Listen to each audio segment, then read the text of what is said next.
My name is Kevin Fernandez, and welcome to Gamers Genie. Today, we're going to learn to play the animated medieval game, Unicornus Knights. This 2 to 6 player game, designed by Seiji Kana and Kuro, and published by Aldrich Entertainment Group. The evil Emperor Lionel has tried to take over a peaceful land.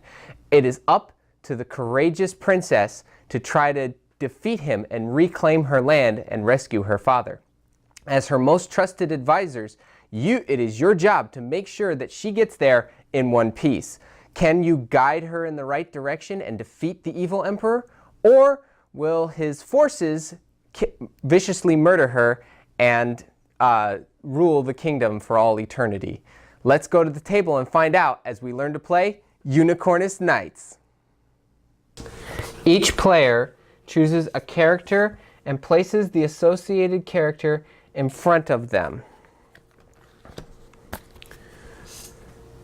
They also get a number of military power tokens equal to half of that character's command rounded up, and 10 resource tokens. When you play the game with 2 players, use 2 characters for each player, like so. Then the players choose the princess they wish to use during this game. The princess gets a number of military power tokens equal to half her command rounded up, and 10 resource tokens. Place the princess card as well as her associated resource and military power tokens to the side for now. Take the tiles corresponding to the chosen princess and characters, like I've done so here. Then add a number of random kingdom tiles equal to 6 minus the number of kingdom characters, for example, to enough for a player game. Take the tile corresponding to the emperor, the capital as well, as an additional 11 empire tiles, like I've done over here. Finally, place the tiles on the map as I have set up here. Don't forget to place all tiles so that all text spaces the same direction. If you can't remember the setup, there's a diagram on page 11 in your rule book. Take the Empire character cards corresponding to the Empire tiles on the board. In most cases, this game will feature 12 Empire characters, the Emperor included, unless the Forts of Twin Stars tile is on the board, as they are, because I got them.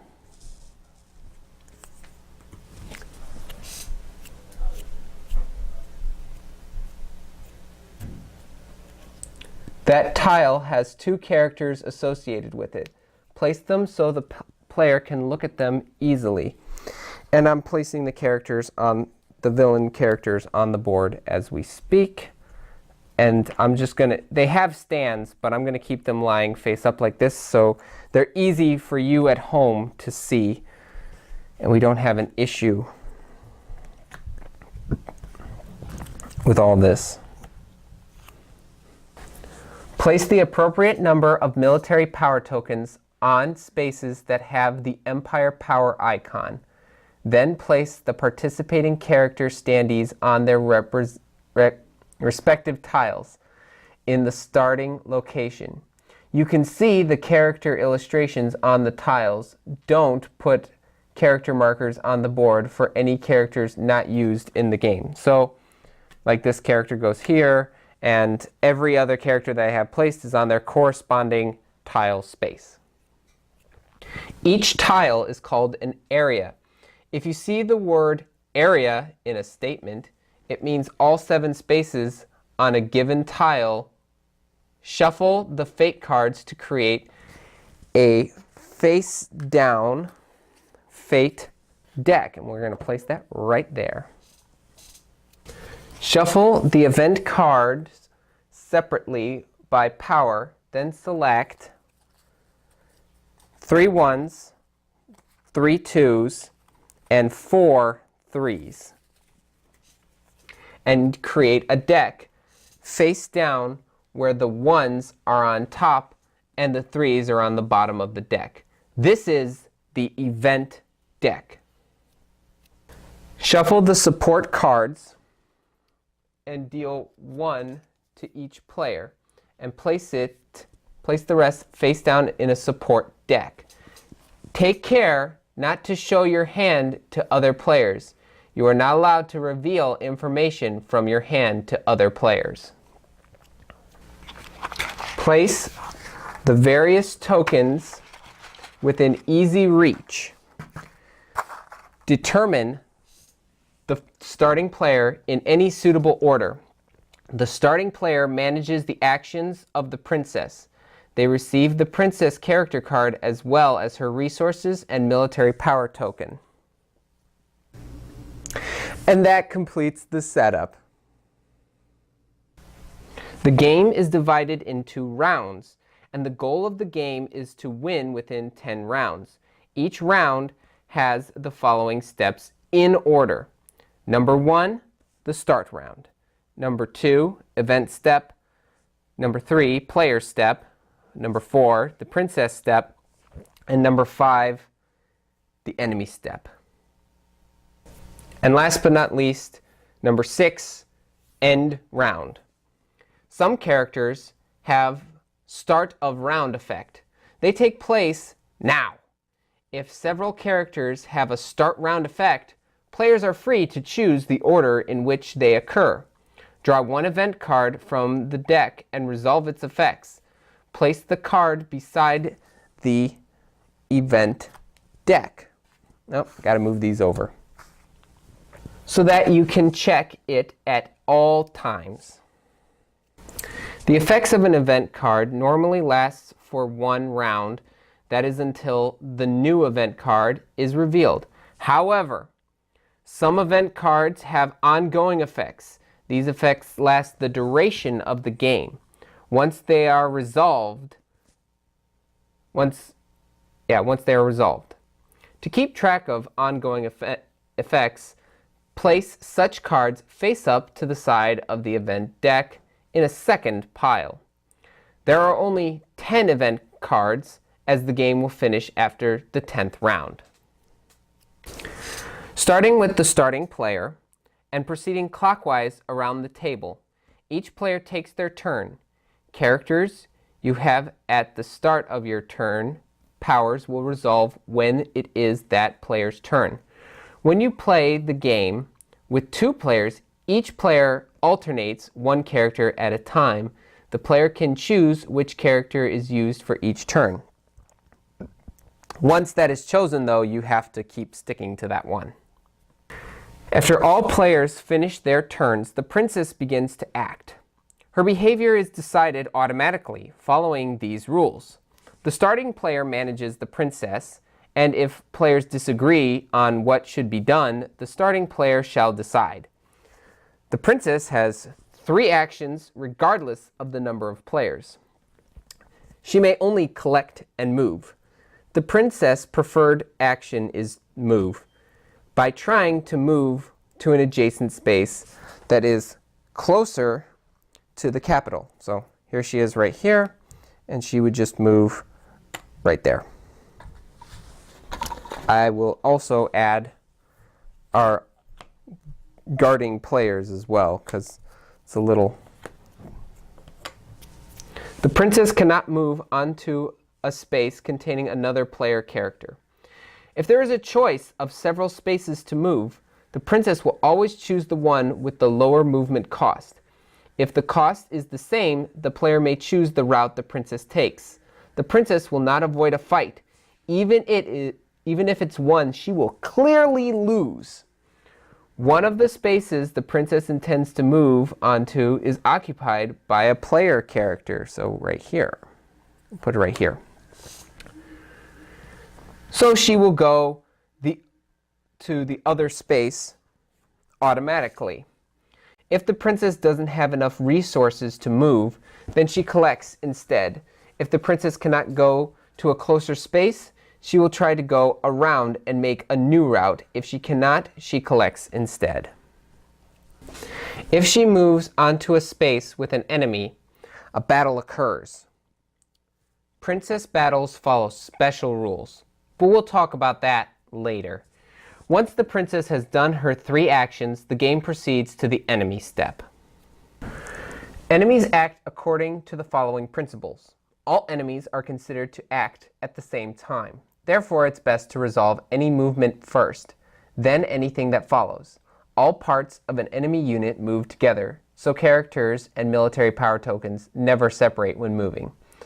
All of the characters and military power tokens on each space is called a unit. Player characters and the princess are treated as kingdom units. When your character moves onto a space occupied by an enemy unit, which are over here, a battle issues. You can't move your character to a space occupied by another kingdom character or the princess. If there is a kingdom character or the princess on an adjacent space, the enemy unit, empire unit, moves there and starts a battle. If there is more than one kingdom unit on an adjacent space, the player may choose which one the enemy attacks. Kind of handy. If there is a kingdom unit on the same or adjacent area, aggressive units move one space to get closer. If there are several to choose from, the aggressive units move towards the closest. If that is also the same, it will prefer the units in the same area. So let's see. So this is an aggressive unit. So he'd move towards this character right here because she is the closest character. If that is also the same, the players choose which character the aggressive unit moves forward. The Empire character can't move until... if that is also the same, the players choose which character the aggressive unit moves toward. Empire characters can't move until on a space with another Empire character. If the closest kingdom unit is barred by another Empire character, they move towards the next closest kingdom unit. So if this one was occupied, then he would move towards this character right here, like so. Players can choose the movement of the aggressive enemy unit because the distance between the 2 kingdom units is the same. After moving, if there are 2 or more enemy units in a space, they immediately merge and become a single unit. So, for example, if this character moved over to here, then this would become a single unit. Since Empire characters cannot move onto the same space, players must decide which will move first and which will move to another space. They will never be able to merge. If a powerful enemy moves onto a player's space, the player may choose to retreat out of turn. The player can move to any open adjacent space except the one the enemy came from, but it costs 2 extra resources in order to move. If the player cannot pay, they cannot retreat. So, for example, if my character was right here and this character moved over to here, I can retreat to this space. But if I didn't have the resources, I'm stuck and I'd have to fight. When all enemies have acted, the round ends. If this was the last round, proceed to game end. Pass the princess character card or military power and resources to the player who sits to your left. They become the starting player. On a player's turn, they have a number of actions based on the number of players in the game. If you have 2 players, they get 4 actions. If you are playing with 3 players, you get 5 actions. If you're playing with 4 players, then you get 4 actions. Oh, I see what you thought. If you play with 5 players, you get 3. And if you're playing with 6 players, you also get 3. 2 characters for each player, 4 actions for each character per turn. A player's actions are recruit, which means you gather soldiers. That's these guys on the board. Collect means you gather resources. Move, that means you use resources to move. Send, you can send soldiers or resources to another player. Or destiny, you get to draw a card, but you can only do that once per turn. Recruit. With this action, you increase your military power by recruiting soldiers. You gain as many military power tokens as the recruiting value on your current space. If there is no recruiting value on the space occupied by your standee, you cannot use this action. Villages, cities, and forts are the only spaces you have that have recruiting power. So the recruiting is this purple symbol right here, or right here, or here. So if you're on that space, you can recruit that. But as you can see right here on the card, this is your recruiting power, and that's how many soldiers you can hold. You can't hold any more or any, you can hold less, but you can't hold any more than that. So I can only go up to 4. Collect. With this action, you gain resources as a base number. You gain 1 resource token per collect action. But if your current space has a resource value icon, you can instead gain as many resource tokens as the space shows, -3 in villages or forts, 5 in cities. There's no maximum amount of resource tokens a player can have. If you run out, we use makeshift tokens. Oh, my bad. I believe I screwed up the symbols. The recruiting is a gray circle, and the resources is the purple flower. Move your character to an adjacent space. To move, you need at least 1 resource. You have to pay as many resource tokens as the character has military power tokens. If the space to which you move has movement difficulty, you must apply that to the amount you have to pay in resources. Cost for moving can never go below 1. So here are some examples. Example 1. The character has 4 military power tokens. Moving into a forest will cost 5 resources, as the forest has a movement difficulty of 1. So 4 plus 1 equals 5. Here's example 2. The character has 1 military power. Moving onto a road costs 1 resource. The moving difficulty is -1. So it should be 1 minus 1 equals 0. However, moving can never cost less than 1 resource. So the final cost is 1. And finally, example 3. The character has no military power. Moving into a forest costs 1. Moving difficulty of the forest is 1, so 0 plus 1 equals, you guessed it, 1. Fate guides the hand of mortals, regardless of which side of the battle they're on. While some characters have a specific mention of no fate on their card, Emperor Lionel, Razi, King of the Abyss, and the Black Knight, all others follow the following rules. If an Unbound Empire character even moves on the same area as or an adjacent of a player character or the princess, both characters are now considered bound by fate. Draw 1 fate card and resolve its effect it represents. The fate that binds the characters together. So the thing on here is you immediately move 1 space closer to this character without the cost. That doesn't sound bad right now, but I mean, it might be bad depending on how you see it. The player takes the fate card and the enemy character card and places both next to the character not indicated. They are bound. They each retain their military power tokens. So you do it like this. They each retain their military power tokens or side. They are not considered allies. If a player character or princess ever moves on the same area or an adjacent space of an unbound empire character, they become bound by fate.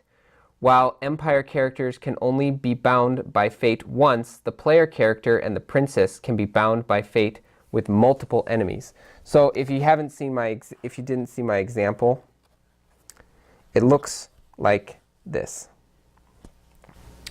Now we move on to the send ability for this. A player can send military power or resource tokens to another player or the princess with the following restrictions. You can only send characters on the same or an adjacent area. So this character can't send it all the way to this character and vice versa, because Mirza's right here and this character is right here. You cannot send only resources. In order to send resources, you must also need to send military power tokens to protect the shipment. For each military power token you can send up to 10 resources. If you send more military power tokens than the receiving character can have, the access is lost.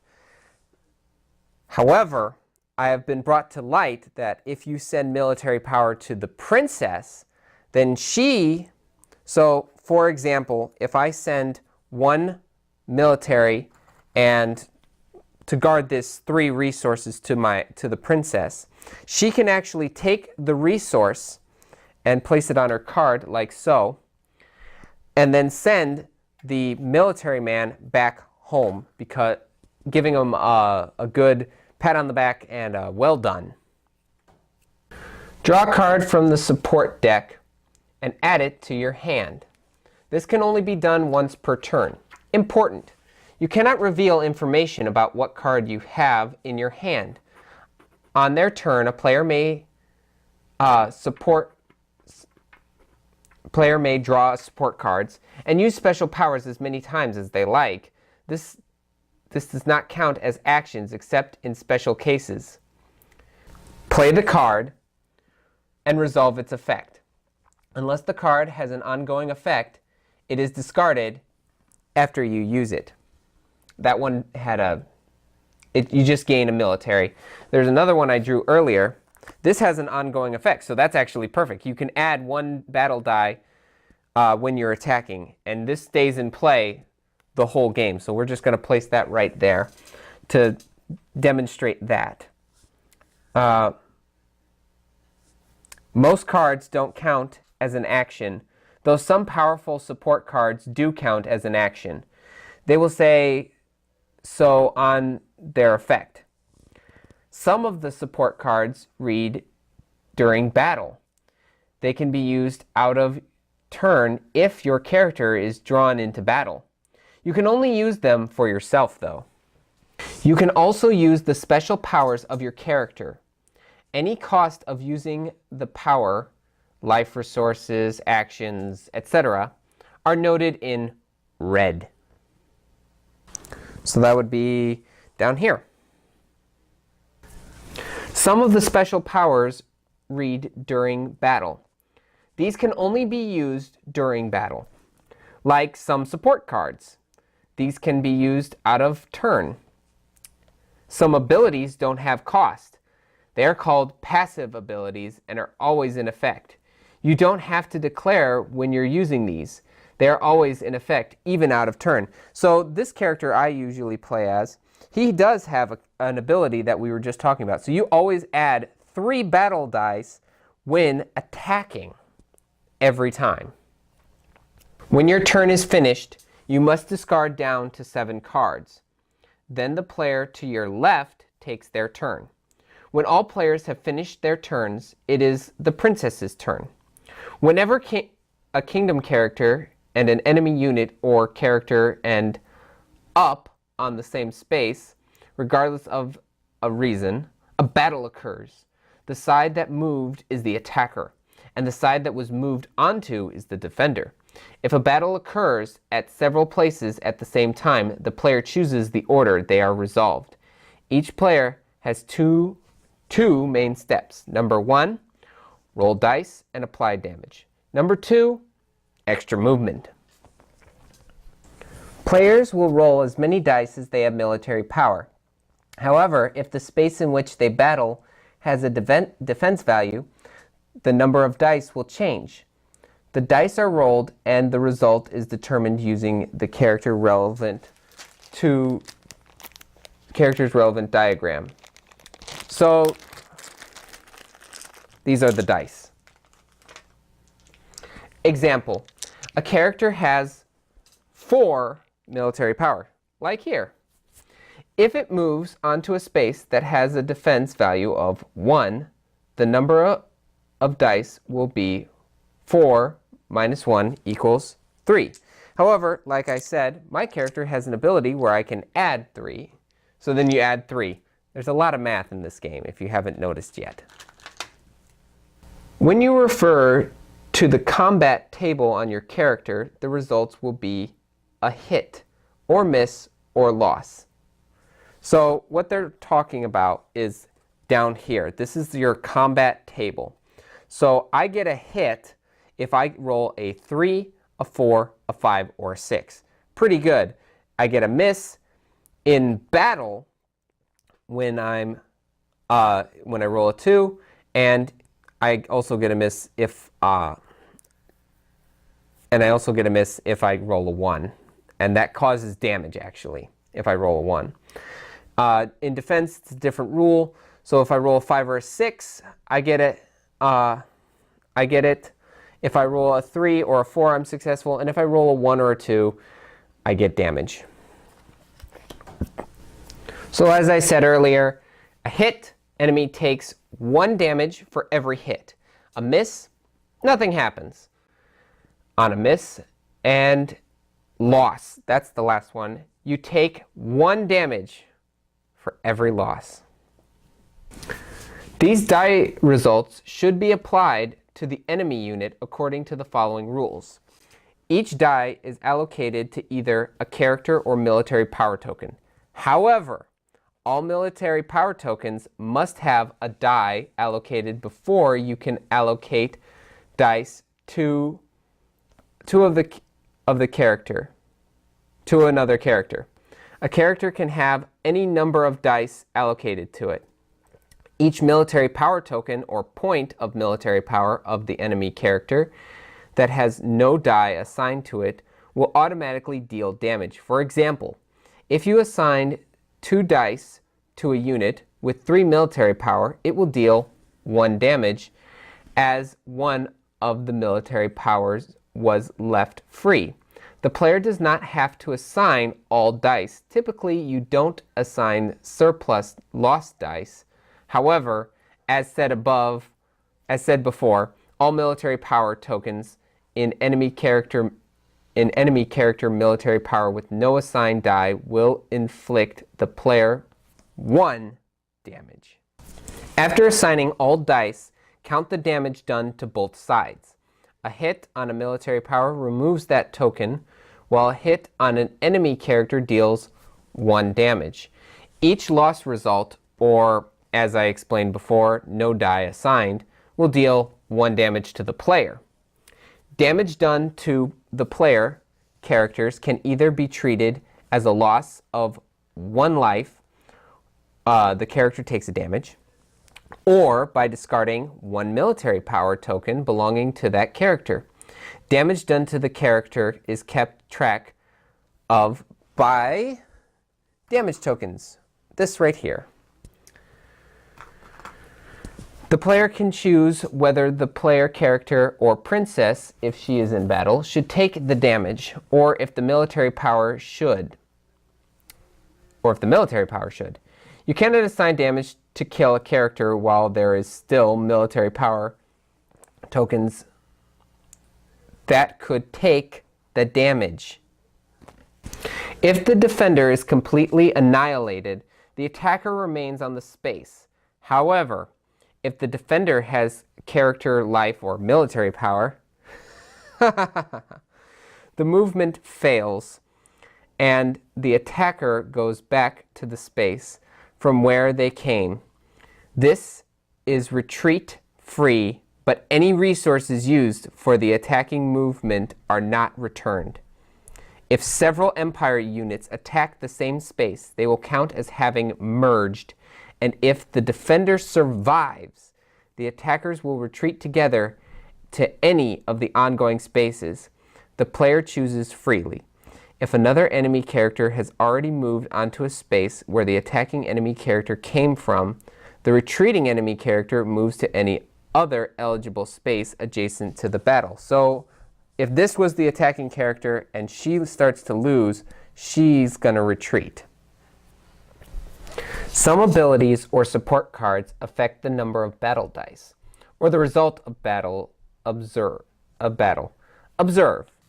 Effects which increase or decrease the amount of dice are applied before rolling. For example, you can't use ambush after rolling the dice. Effects that change dice or create a reroll can be announced after rolling. For example, Razi, the ancient weapon, has the ability to change the die results into hits. Important princess battles. The princess does battle by a different set of rules. The princess and those with her fight desperately, and the enemy will not cease their attacks until the princess is dead or they die trying. In princess battles, dice are not used. Defense values and special powers are mostly ignored, and when the princess is in battle, the enemy is almost always killed. And she takes as much damage as the military power value and the military power the enemy unit had. Military power tokens plus character military power. The player decides to allocate the damage to the princess between her life and military power. Therefore, the princess unit can instantly defeat most enemies, but at the same time risk her life. The players must take care that the princess does not make suicide attacks. Well, this one right here, this princess right here has an ability. She takes 2 less damage in a battle. Just want to point that out. If any character's life is reduced to 0, that character is defeated, normally killed and removed from the board. But some have the effect or fate that they become your allies when defeated. If so, the character card, take the character card and add it to the player's allies. So, for example, so this character would have been killed, but this character right here, they're talking about a villain character. This character, if he's defeated, he becomes an ally. So you remove that from the board, and you place the villain. Oh, this guy right here that I'm fighting. Never mind. I'll discard this fate card. This character, if he's defeated, he becomes an ally. So you just place him right next to the card, as I had him earlier. If a player's character dies, that player now selects one of the unused kingdom characters and will play this character from the next round on. He takes the starting value of military power and resources and places this character on any unoccupied starting position on any area, even in Empire 1. The killed character's allies and resources are all lost, but the player retains their card and in hand, if any. When an enemy character dies, they normally are removed from the board, but some have the effect or fate that they become your allies when defeated. If so, take their character card and add it to the player's allies. Any fate cards the enemy had are discarded. If the enemy character, for some reason, is resurrected, any fate will be redrawn by normal triggers. So this guy's an ally, and you get his ally ability. He comes and you place it. I normally place him just right next to my character. Some enemies may become the allies of players or the princess, like I kind of covered this a little bit. In such cases, place the enemy character card by the character or princess card. That character or princess counts as having gained the enemy character's ally power, which I showed you where that was in the previous portion of this video. You can modify fighting ability of the character by the effect of their cards, or use their special ability. As the princess battle rules are different, the special benefit of any allies she gains all become the same. Damage taken in battle are reduced by 1. The game ends if any of the following condition is met. Number 1, the princess is in the capital at the end of the princess step. In this case, the princess has reached and freed the capital. The rest of the imperial army begins to retreat. She and her allies are welcomed heartily by the people. There are still some imperial armies left in the country and many difficulties to overcome, but this was an important step towards rebuilding of the country. The players have won. Number 2. The 10th round ends without the princess in the capital. Time has passed, and the empire has gained reinforcements, and their stronghold on the kingdom becomes insurmountable. The heroes fought valiantly, but the situation worsens day by day. The players have lost. The princess is killed. If the princess is killed, the resistance disperses, and the players have lost. And that's all you need to know to play Unicornus Nights. If you have any questions about this game, please put them in the comments below. If this is your first time finding the channel, hit that subscribe button to make sure that you get all of our really fun how to play, gameplay, and unboxing videos. Just so we can get to that 200 question and answer goal. Be on the lookout for our gameplay video on Unicornus Nights, and we'll see you then. But until then, thanks for the views.